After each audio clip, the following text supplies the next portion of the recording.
સુરત ચિરાગ ગોટીનો આતંક મામલો સામે આવ્યો છે। ચિરાગ ગોટીના અનેક લોકો થયા છે શિકાર। જિગ્નેશ વ્યાસ નામનો વ્યક્તિ પણ ચિરાગ ગોટીનો શિકાર થયો છે। ચિરાગ ગોટીએ જિગ્નેશ વ્યાસના 23 કરોડ રૂપિયા દબાવી રાખ્યા છે। રૂપિયાની માંગણી કરી તો રિવોલ્વર બતાવીને જાનથી મારી નાખવાની ધમકી આપી હતી।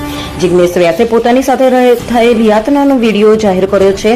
સુરતમાં આતંકના કાળા અધ્યાય જિગ્નેશ વ્યાસ વારંવાર માફી માંગી રહ્યો છે, છતાં ચિરાગ ગોટી તેની સાથે અસહ્ય વર્તન કરતા જોવા મળી રહ્યો છે। જિગ્નેશ વ્યાસ રડતો આવીને વારંવાર માફી માંગતો હતો, છતાં ચિરાગ ગોટીને કોઈ દયા આવી નહીં। જિગ્નેશ વ્યાસને વારંવાર મારતો રહ્યો અને જાનથી મારી નાખવાની ધમકી પણ આપતો રહ્યો।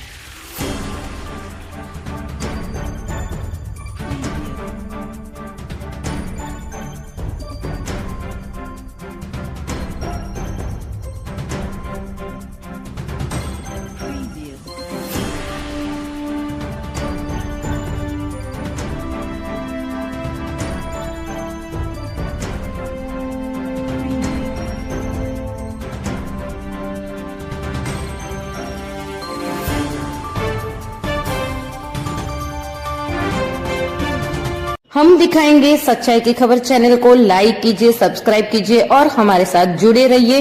हम दिखाएंगे आपको सच्चाई की खबर।